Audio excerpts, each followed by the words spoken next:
ऐसी लड़की जो वैक्सीन लगवाने से बन गई करोड़पति, पर कैसे? और 7 किलो का तरबूज देखा होगा आपने, लेकिन क्या 7 किलो का आलू देखा है? आज देखेंगे। और एक ऐसा मगरमच्छ जो शाकाहारी है और बस चावल गुड़ खाता है। और इन फैक्ट्स के बारे में नहीं जानते तो बने रहिए इस नई वीडियो के आखिर तक। कोविड वैक्सीन लगवाने के बाद हमें कोरोना वायरस से सुरक्षित होने का फायदा मिल जाता है, लेकिन ऑस्ट्रेलिया की जोआनी जू नाम की एक लड़की को कोविड वैक्सीन लगवाने का ऐसा फायदा मिला जिसके बारे में उसने सपने में भी नहीं सोचा था। जोआनी जू वैक्सीन लगवाने के बाद करोड़पति बन गई। दरअसल ऑस्ट्रेलिया की सरकार लोगों को वैक्सीन लगवाने के लिए कन्विंस करने के लिए एक स्कीम चला रही है, जिसके तहत कोविड वैक्सीन के दोनों डोज लेने वाले 30 लाख लोगों में से किसी एक को लकी ड्रॉ के तहत $1 मिलियन का इनाम दिया जाता है। इस लकी ड्रॉ में जोआनी जू का नाम आ गया और वो बिना किसी मेहनत के ही $1 मिलियन जीत गए।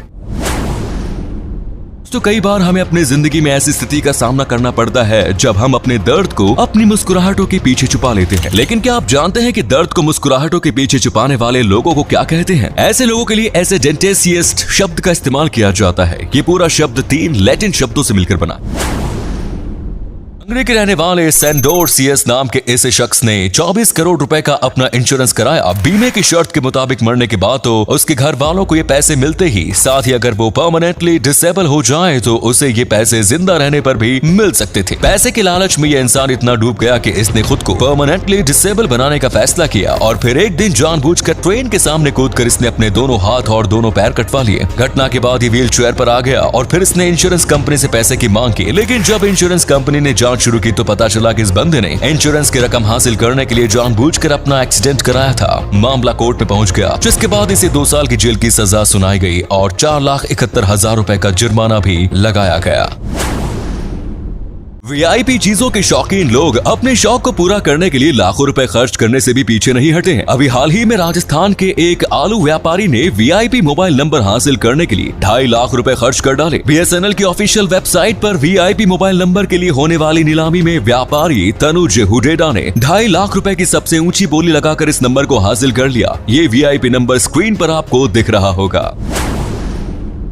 वर्ष 1992 में स्टीफन मैंडल नाम के एक शख्स ने एक ही लॉटरी में $27 मिलियन का जैकपॉट जीतने के अलावा 6 सेकंड प्राइज, 132 थर्ड प्राइज और 135 माइनर प्राइजेस जीते थे। यहाँ लॉटरी में एक प्राइज जीतने में लोगों की जिंदगी बीत जाती है, वहीं इस बंदे ने एक ही लॉटरी में इतने सारे प्राइजेस जीत लिए कि चारों ओर से सवाल उठने लगा कि आखिर ऐसा कैसे हुआ। बाद में पता चला कि स्टीफन मैंडल एक मैथमेटिशियन है जिन्होंने एल्गोरिथम की मदद से सभी पॉसिबल नंबर्स कॉम्बिनेशन कैलकुलेट करके इस लॉटरी की लगभग 5.5 मिलियन टिकट खरीद लिए। सिर्फ इस बार ही नहीं बल्कि इससे पहले भी स्टीफन मैथ की मदद से कई लॉटरी जीत चुके हैं। लॉटरी जीतने के इनके तरीके का खुलासा होने के बाद अमेरिका के सभी राज्यों ने अपने यहाँ के लॉटरी नियमों में बदलाव कर दिया।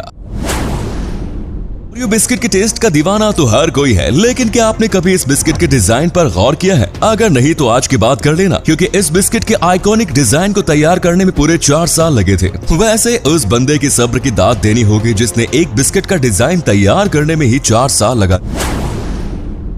में आइलैंड ऑफ डिस्कशन नाम का एक आइलैंड था जहां पर उन लोगों को छोड़ दिया जाता था जिनके बीच कुछ विवाद होता था, लेकिन उन्हें अकेला नहीं छोड़ा जाता था। साथ में उन्हें चीज और विस्की भी दी जाती थी ताकि वो अपनी प्रॉब्लम को शॉर्ट आउट कर सके और साथ ही चीज और विस्की का मजा भी ले सके। मजे की बात यह है कि उन्हें इस आइलैंड से तब तक वापस नहीं जाने दिया जाता था जब तक कि उन दोनों के बीच का विवाद सुलझ नहीं जाता था और उनके बीच आपसी सहमति नहीं बन जाती।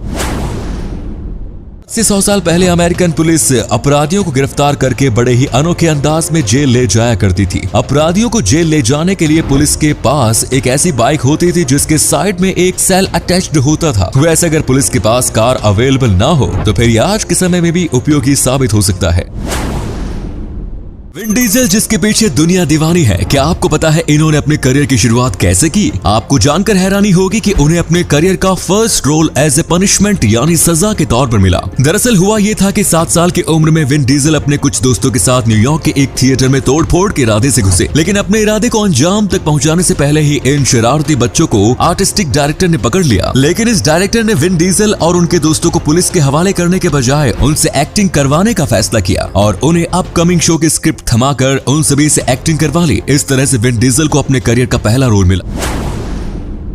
आपने कैसा आलू देखा है जिसका वजन 7 किलोग्राम से भी ज्यादा हो? अरे नहीं, मैं तरबूज की नहीं बल्कि आलू की बात कर रहा हूँ। असल में न्यूजीलैंड के एक कपल्स ने अपने बगीचे में दुनिया का सबसे बड़ा आलू उगाया है। इस एक आलू का वजन 7.8 किलोग्राम है। दिलचस्प बात यह है कि उन्होंने इतने बड़े आलू को उगाने के लिए कोई मेहनत ही नहीं की थी। उन्होंने वही किया था जो नॉर्मल आलू की खेती में किया जाता है। उन्होंने अपने इस आलू को डग नाम दिया है। साथ ही उन्होंने वर्ल्ड रिकॉर्ड के लिए भी अप्लाई कर दिया है। इससे पहले गिनीज बुक में दर्ज अब तक के सबसे बड़े आलू का वजन 4.98 किलोग्राम है, जबकि डग आलू का वजन इससे लगभग 3 किलोग्राम ज्यादा है। इसी अमेजिंग फैक्ट्स पर प्लीज इस चैनल को सब्सक्राइब करके इस घंटे को जरा दबा लीजिए। दोस्तों, अब आपके लिए एक पहेली है। आपको इस आवाज को सुनना है तो कमेंट्स में बताना है कि आवाज किस एक्टर की है। तो सुनिए। मैं जंगलों के शेर से नहीं डरता, आप तो वैसे भी सर्कस के लगते हो। दोस्तों, आपके लिए यकीन करना मुश्किल हो सकता है, लेकिन केरल के श्री अनंतपुर मंदिर के तालाब में एक ऐसा मगरमच्छ रहता है जो कि शाकाहारी है। इस मगरमच्छ का नाम बेबिया है। बेबिया इस तालाब में पिछले 70 सालों से रह रहा है। इतने सालों से लगातार ये शाकाहारी भोजन पर जीवित है। मंदिर के पुजारी इसे प्रतिदिन 2 बार खाना खिलाते हैं। इसे खाने में चावल और गुड़ काफी ज्यादा पसंद है। दुनिया के इकलौते शाकाहारी मगरमच्छ के तौर पर बेबिया अब पूरी दुनिया में मशहूर हो चुका है। ये थे कुछ अमेजिंग फैक्ट्स। वीडियो को शेयर जरूर करें ताकि आपके दोस्त और जानने वाले भी जान पाएं कि आप कितने इन्फॉर्मेशनल वीडियोस देखते हैं। धन्यवाद।